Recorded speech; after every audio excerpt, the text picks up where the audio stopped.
Um dos nomes mais importantes para o cristianismo, não só o cristianismo primitivo, mas de um modo geral, foi Paulo de Tarso. Sua história é muito conhecida. Ele foi um dos personagens mais marcantes do seu tempo. Porém, antes da sua conversão, Paulo se chamava Saulo.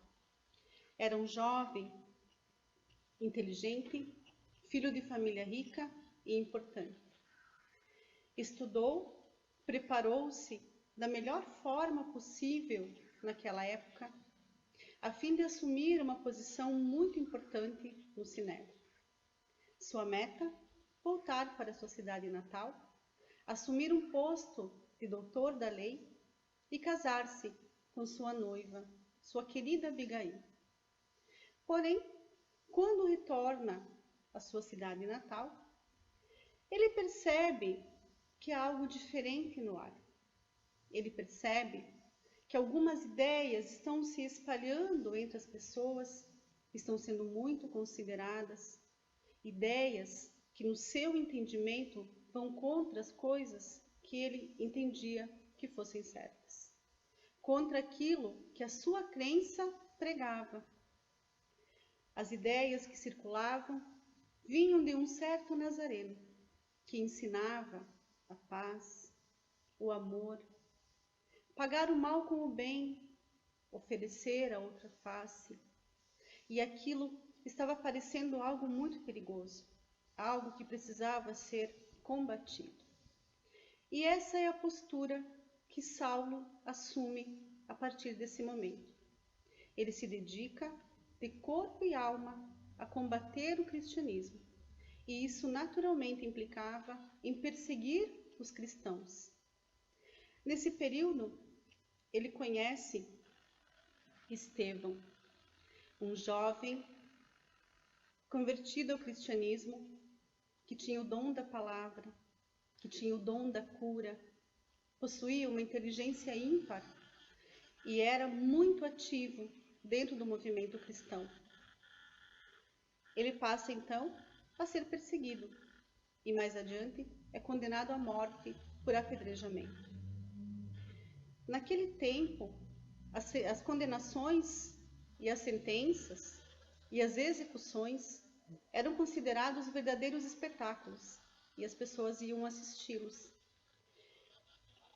Paulo, então, que ainda era Saulo, convida sua noiva Abigail para assistir à execução de Estevão por apedrejamento. Ela, um tanto constrangida, aceita o convite. Porém, para sua surpresa mais infeliz, ao final, quando Estevão está terminando a sua existência terrena, ela percebe que ele é o seu irmão, que havia abandonado a família e que lhes haviam dado como perdido, e se desespera. Abigail já tinha uma saúde um tanto frágil, ela fica bastante abalada e logo em seguida acaba por desencarnar, já convertida também ao cristianismo. Saulo sente o seu ódio pelos cristãos aumentar ainda mais e a sua perseguição a eles se torna mais agressiva. Num determinado dia, ele vai a Damasco em busca de um homem que representava muito bem o movimento naquela região, que era um nome muito importante dentro do cristianismo e que no seu entendimento precisava também ser capturado, condenado e executado, a fim de impor medo aos seus seguidores.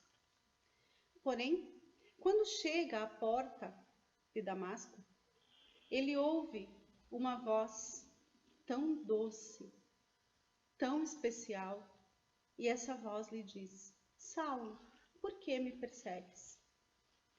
Nesse momento, percebendo ele tratar-se de Jesus, muito emocionado, ajoelha-se, cai de joelhos ao chão e apenas pergunta: Senhor, que queres que eu faça? Ali se dá o seu processo de conversão. A partir dali, ele se retira ao deserto por algum tempo naquele momento, ele se descobre cego. O homem a quem ele iria perseguir trata a sua cegueira. Ele permanece por um tempo no deserto, buscando melhorar-se, aprimorar-se, a fim de servir ao Cristo, porque esse era o seu destino. Mais tarde, ele retorna à sua cidade natal, a fim de cumprir o que havia combinado com o Cristo: divulgar o cristianismo, divulgar as ideias de paz, de amor, de perdão que ele até então combatia. E naturalmente ele começa a perceber o quão difícil será a sua missão. Os amigos já não o reconheciam, os familiares já não o aceitavam. E num dia especialmente difícil, ele vai visitar o seu pai, que também o rejeita, alegando que aquele não é mais seu filho. Aquele que lhe visitava então era um maltrapilho, era um mendigo. Ele já estava muito magro, com aspecto doente, pobremente vestido. O pai não o recebe, não o reconhece, não o aceita. Naquele dia ele sente o peso da escolha que ele fez. Ele percebe, talvez, mais do que antes, o quão difícil será a sua missão e o quanto lhe será exigido fazer o que se propuser. Ele então se deita na relva, perto de uma árvore, numa sombra, para descansar um pouco. E ele adormece. Em desdobramento, ele é levado pela espiritualidade ao plano superior. E lá, para sua grande surpresa, ele se encontra com Estevão e Abigail. Num primeiro momento, ele se sente envergonhado, se sente constrangido, afinal, se sabia responsável pelo desencarne daqueles dois espíritos. Porém, eles o recebem de forma carinhosa, de forma afetuosa. Estevão o lembra que ninguém é livre de erros, ninguém é livre de pecados. Puro na terra, somente Jesus. Então ele decide utilizar aquele momento para, junto àqueles dois espíritos tão fortes e tão sábios, buscar um norte, buscar um rumo para a sua caminhada. E ele então pergunta a Abigail: que fazer para adquirir a compreensão perfeita dos desígnios do Cristo? E ela lhe responde: ama. Ele então lhe pergunta: como fazer para que a alma alcançasse tão elevada expressão de esforço com Jesus Cristo? E ela lhe responde: trabalha. Que providências, diz ele, adotar contra o desânimo tão destruidor? Espera, é a resposta que ela lhe dá. Como conciliar as grandes lições do Evangelho com a indiferença dos homens? Perdoa, é a resposta que ele recebe. Ama, trabalha, espera, perdoa. Esse pensamento de Abigail norteou toda a vida de Paulo de Tarso. Foi nessas bases que ele conseguiu se firmar para poder cumprir realmente a sua missão. E nós sabemos da sua grandiosidade, nós sabemos da sua doação. Um homem que de perseguidor passa a devoto, a ponto de dizer: já não sou mais eu quem vive, mas o Cristo que vive em mim.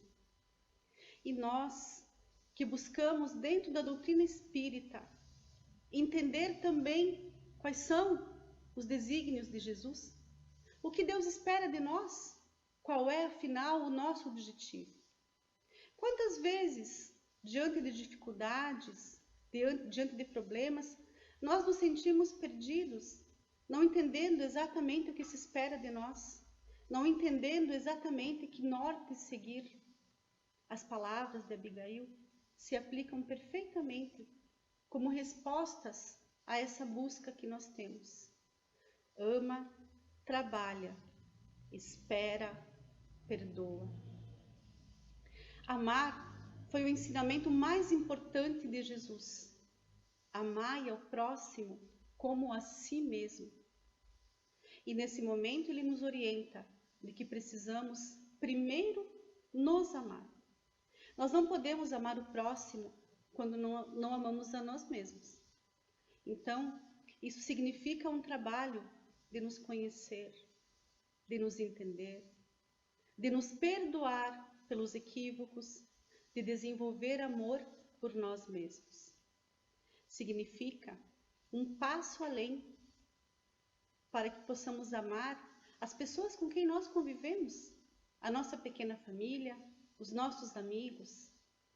Amar ao próximo. O passo seguinte é aquele que a gente acha tão difícil. Amai aos vossos inimigos. É a questão da gente saber e conseguir entender que o outro é imperfeito, que também falha, que também nos magoa, que também comete equívocos. E não odiar.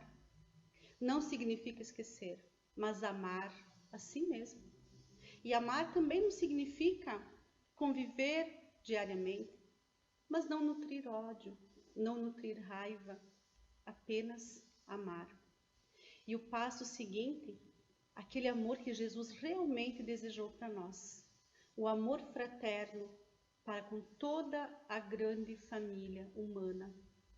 Todos somos filhos do mesmo Deus, espíritos todos criados simples e ignorantes, destinados à perfeição, destinados ao processo evolutivo. É isto que fazemos aqui. E no momento em que formos capazes de entender que cada criatura filha do mesmo Deus que eu é meu irmão, então teremos um planeta muito mais harmonizado, com muito menos problemas, com muito menos dor. Ama, trabalha, espera, perdoa. Vida é trabalho. A natureza nos mostra o trabalho. As plantas produzindo o nosso alimento. Os rios movimentando a nossa água. Os ciclos naturais movimentando a energia que nós precisamos para a nossa sobrevivência. Tudo na natureza trabalha. As aves, os insetos, todas as espécies animais. Conosco não é diferente. O trabalho é importante, é essencial em todos os momentos da nossa vida. O trabalho, sim, que nós precisamos da matéria, porque somos matéria. O trabalho que nos permite ganhar dignamente o nosso pão, o nosso sustento. O trabalho que nos permite desenvolver as nossas habilidades, capacidades, o nosso intelecto na busca do fazer melhor. Esse trabalho permeia toda a nossa passagem por aqui e é importantíssimo. O trabalho em prol dos outros. Quantas oportunidades surgem para que nós façamos algo por alguém que necessita. O trabalho voluntário, a serviço em toda a seara. O chamado chega para nós tantas vezes e nem sempre nós respondemos. E como é importante o trabalho de auxiliar o próximo, de estender a mão àquele que de nós necessita.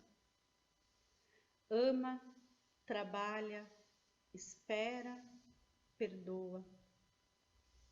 O trabalho, ele tem uma outra nuance que precisa ser considerada, que por vezes nos passa despercebido.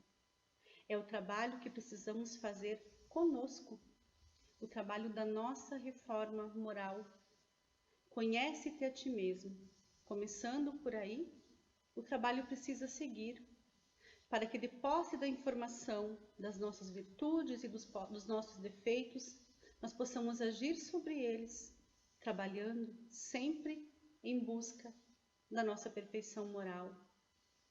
E não podemos desistir. Ama, trabalha, espera, perdoa. Quando Abigail diz a ele, espera, ela não está pedindo a ele que espere o tempo passar.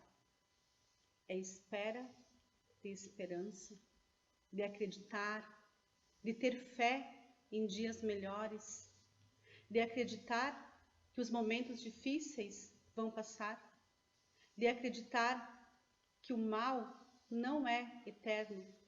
Ele tem um prazo. A dor, a doença, a dificuldade chegam na nossa vida com uma única missão: vem para nos ensinar. Uma vez que nós aprendemos a lição, elas vão embora e a nossa vida segue. Então, nós não podemos esquecer de colocar esperança nos nossos dias, esperança na nossa vida. Lembrando que quando Deus nos cria simples e ignorantes, Ele coloca para nos cuidar, para nos proteger, bons espíritos, desencarnados, encarnados, companheiros de outras vidas que se propõem a nos auxiliar. Ele coloca ao nosso auxílio a providência divina para que não fiquemos desamparados em nenhum dos nossos momentos. Então não há por que desistirmos. A esperança precisa fazer parte da nossa vida. E mesmo quando trabalhamos em nós, mas parece que o resultado não vem, quando trabalhamos todos os aspectos morais naquelas pessoas sobre as quais nós temos responsabilidades, mas não enxergamos o resultado, não podemos desistir. Nós nem sempre estamos na terra para colher. Nós viemos certamente para semear, mas nem sempre a colheita se faz nessa mesma encarnação. Então, talvez aquilo que a gente busque, que a gente ensine, não dê resultado hoje. Aquela pessoa vai entender isso daqui a 100 anos, 200 anos, numa outra vida, num outro momento. Mas nós não podemos parar de semear. Nós não podemos perder a esperança, não podemos desistir. Ama, trabalha, espera, perdoa. Paulo pergunta como é que ele iria lidar com as pessoas que o tratavam de forma tão rude. Por muitos ele era ignorado, por outros ele era humilhado, ele recebia ofensas por onde passava. A história dele é de um sofrimento muito grande. Ele sofreu demais para cumprir a sua missão e não sabia como lidar com aquilo. Por isso ela lhe diz, perdoa. Por saber que ninguém consegue ter uma vida sã sobre a terra, carregando consigo um fardo de ódio, de mágoa, de rancor. Esses sentimentos, eles nos adoecem fisicamente, nos adoecem emocionalmente e, mais do que isso, eles não permitem que nós sigamos a nossa jornada em paz. Eles não permitem que nós olhemos para frente. Eles não nos permitem novas oportunidades, porque nós ficamos presos a acontecimentos lá do nosso passado. É necessário perdoar, é necessário pedir perdão, aparar as arestas para poder seguir em paz. Jesus era muito claro: perdoa o teu inimigo enquanto estás a caminho com ele. Isso significa, não deixa para outra vida. Isso significa, você não sabe em que momento a tua jornada nessa terra vai encerrar? Isso significa, o tempo do perdão é agora. E esse perdão que precisa ser pedido e que precisa ser dado, ele não se refere só a outras pessoas que nos causaram dores, que nos causaram mágoas, que nos entristeceram por algum motivo. Ele também se aplica a nós. Muitas vezes, nós não conseguimos nos perdoar por erros cometidos. Esquecemos que lá atrás, no momento em que nos equivocamos, não sabíamos o que sabemos hoje. Não havíamos aprendido o que agora já aprendemos. Não havíamos evoluído o que agora evoluímos. Então, o erro precisa servir de alerta para que não seja repetido, mas não de castigo eterno. Nós precisamos sim perdoar a nós mesmos. Ama, trabalha, espera, perdoa. Esse lema de Abigail, ele pode ser para nós uma bússola maravilhosa uma bússola perfeita para guiar os nossos passos, para guiar as nossas ações, para guiar os nossos pensamentos, a fim de que a nossa vida se torne melhor.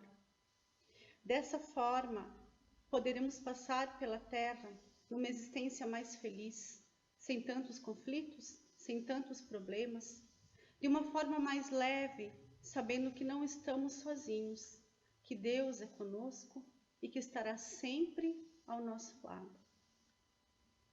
Vamos então elevar os nossos pensamentos a esse Deus, Criador da vida, esse Pai tão amado, esse Pai maravilhoso.